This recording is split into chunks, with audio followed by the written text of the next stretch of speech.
Tua, right, down in Miami. Said he was cleared to play, but you feel if he gets another concussion, be like Troy. I just think it's one of those things where we saw him on the biggest, Thursday Night Football. Right. And we saw the hits that he took, and pretty scary situation, and you have to, really think about your health and your future and what type of quality of life you want to have, years and years down the road. I mean, another one really bad like that, and that might be it. And then suddenly Miami's calling Tom Brady to try to talk him out of retirement. And I would put on a Miami jersey. Finally, I love Tom Brady. I do that mainly because it really POs my cousin, but I really, really love the great. I love the GOAT. I love the mentality.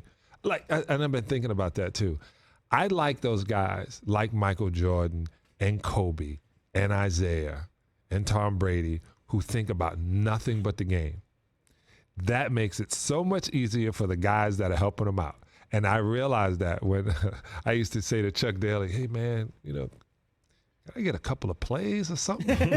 Once or twice? And he was like, no. Like, looked at me like, how dare you even talk to me? Where's my security guard? And I used to say, I could do a couple things. He goes, yeah, in college, I need you to block shots, grab rebounds, and play defense. Just stay a good guy. Trust me, it's going to get you a whole lot further, a whole lot further if you do it this way. And he was 100% right. Because I thought about when I was watching the All-Star game, we were talking, my favorite All-Star game was 1989. Yeah, in the late 1900s, ladies and gentlemen, in Houston. And I'm 24 years old. That was the time, man, watching it. And NBA Entertainment gave me a microphone. Shout out to my man, Don Sperling. Gave me a microphone, and a cameraman, and that was it. It was like giving me it was the best thing that could happen to me, because when I got that microphone in my hand like this, and I kept thinking, yeah, I think I can do this.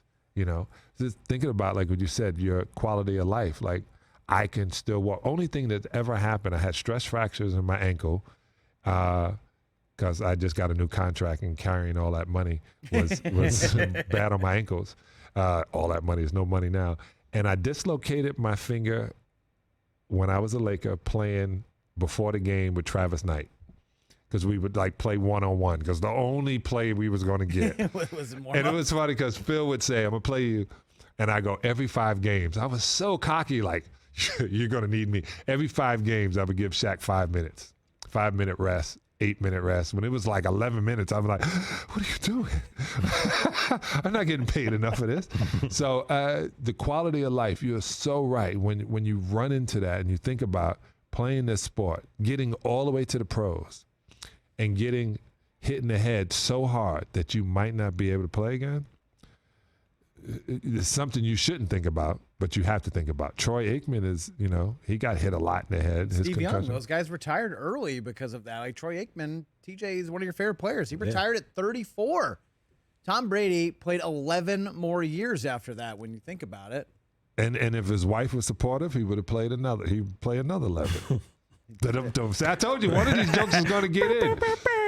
I don't even think it was his wife. I don't even think his wife was like, yo, if you play. Cause I think she enjoyed it. She loved the fact that he was playing it. I don't think so. I don't know. It feels like she was over it years ago. Why? What? It's like him telling her not to model. Like, even he kind of did do that. He did tell her not to model in a weird way. Yeah, well, they have kids. Well, it wasn't like she was a porn actress.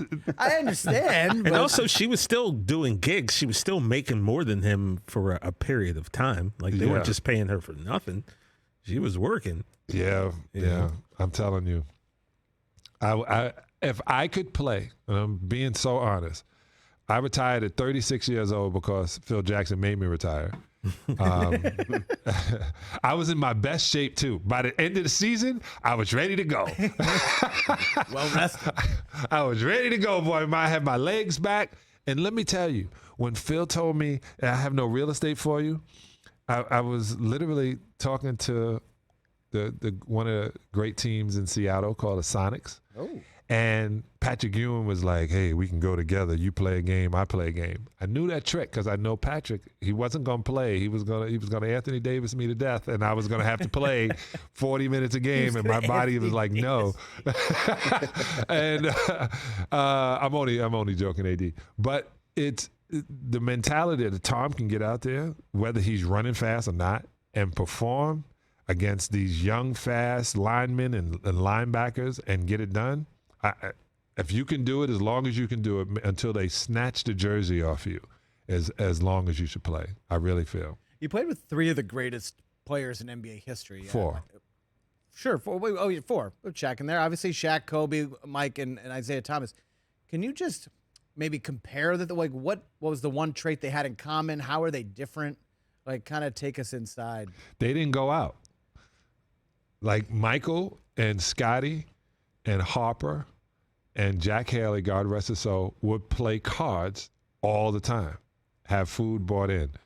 Kobe would watch video. He had a VCR tape. We would watch old tape, and we'd go down to TGI Fridays if we can because we knew what we were going to order. Shaquille had Jerome, and, he couldn't go anywhere. He's big, big is big. And Isaiah just didn't. Isaiah would tell you he needs 11 hours of sleep. He would say that. So those guys took all of the brunt of carrying us. They did. They had to carry it on their back, and they had to perform at this high level all the time. It could never be at 98. They had to be at 99.9. So, then you would get into it, and I would sit back, and I would say this all the time. I could laugh, joke, and giggle and all that, but you can ask my teammates when it was the day of or getting on the bus and all that didn't happen. If you saw me smiling, it was because I wanted to show you my teeth like I was a shark. It wasn't because I was happy to see you. Or if I knew, I would say it all the time. Hey, I'm going to play against Michael Thompson. I'm going to get 50 tonight. Those kind of things I would smile about. But just it's easier. And that's why I said, I know if Aaron Rodgers goes to a team, you get a great player like that, you play better. You always play better. You play better because your best is never going to equal their best, but it's gonna help their best. Catch the Rich Eisen Show every single day on the Roku channel, 12 to 3 Eastern, for free.